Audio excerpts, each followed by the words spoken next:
le monde, bienvenue sur Sisters of the Light. Aujourd'hui, petite vidéo sur l'Unyasa ou bien sûr la masse. Donc la masse ou l'Unyasa qui est bien sûr la première fête de la récolte de l'année qui se passe du 31 juillet au 1er août. Donc, chez les Celtiques, l'Unyasa, ça veut dire mois d'août, le mois justement qu'on va célébrer l'abondance de nos récoltes. Donc, cette fête est dédiée à la principale divinité celtique, le dieu Lugh. Il est le dieu du savoir, de la lumière et des arts. Il est aussi dieu du pouvoir, du droit et de la souveraineté. Il aurait institué la fête de l'Unyasa à sa mère, la déesse Teltu. Il aurait institué la fête de l'Unyasa en hommage à sa mère, la déesse Teltu.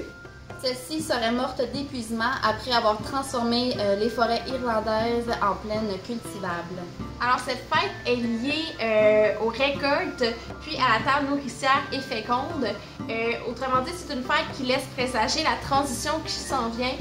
Parce qu'en effet, là, on a atteint notre but des récoltes, mais on sait que tout ça, c'est un cycle. Donc, on s'en va tranquillement vers l'automne, vers les jours plus sombres. La période morte, si on veut, les mois de la mort qu'on retrouve à l'automne.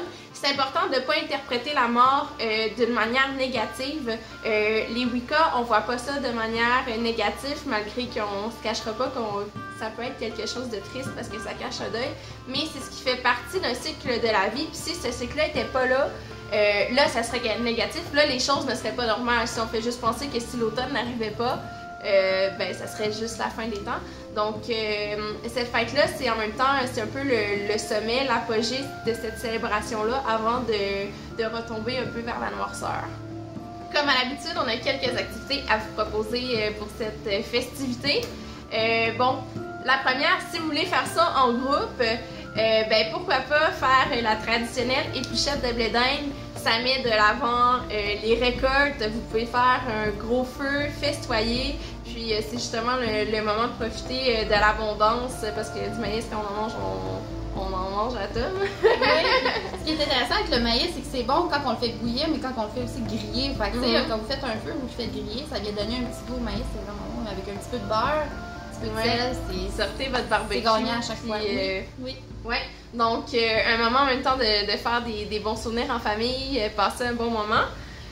Ensuite, deuxième petite activité, peut-être un petit peu plus simple, mais c'est ça, on parlait des petits fruits tantôt et tout. Ben dans le fond, c'est le moment idéal pour commencer à préparer ses graines pour l'année prochaine. Vous savez, les graines, faut les faire sécher, il y a tout un petit processus là, dans le fond, les nettoyer et tout. Donc il y a ça que vous pouvez faire, là, préparer un entreposage sec pour les conserver là, pour la saison morte justement, l'automne, l'hiver, en vue qu'ils soient prêts pour le printemps, pour qu'on puissiez poursuivre votre cycle en ayant des nouvelles récoltes l'année prochaine. Donc aussi lors de cette festivité, vous pouvez aller cueillir des fruits, ce qui va nous amener justement à notre rituel de l'Unyasa qu'on va vous proposer.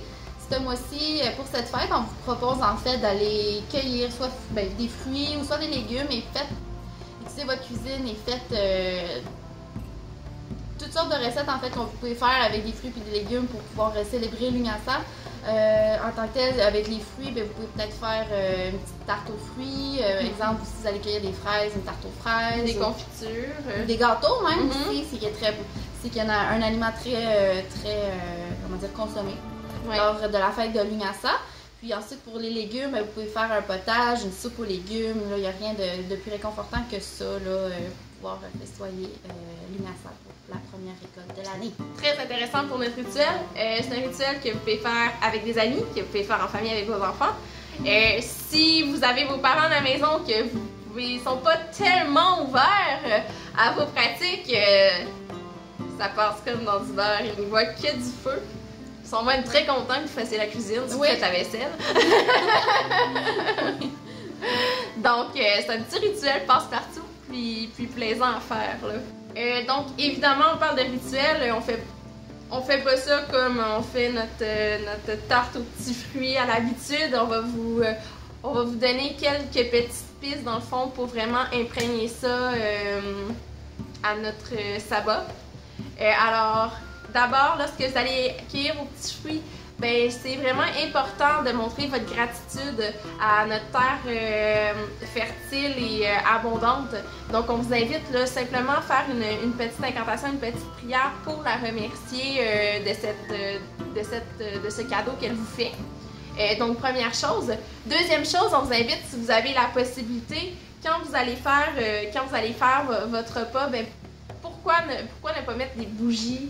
Vous vous inspirez, vous pouvez même, si vous avez la possibilité que vous pouvez le faire chez vous, pourquoi ne pas faire un cercle dans votre cuisine, mettre vos 4 éléments et allez-y avec des petites chandelles là, de couleur jaune, orange, vert foncé, c'est vraiment les couleurs de cette festivité-là, de cette célébration-là, puis de la période.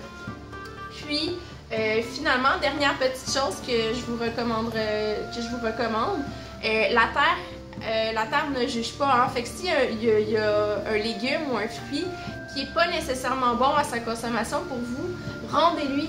Elle va juste être plus contente. Dans le fond, rendez-lui en offrande. Donc, vous pouvez les mettre dans un feu, mais surtout, pourquoi ne pas les replanter?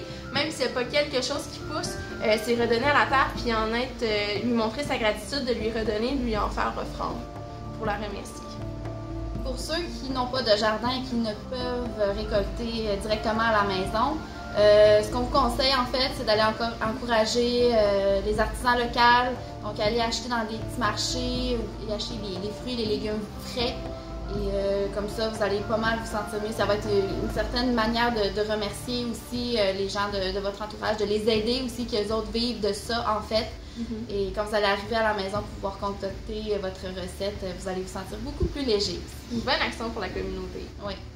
Ce qui conclut notre vidéo sur le sabbat Lamas ou Lughnasadh.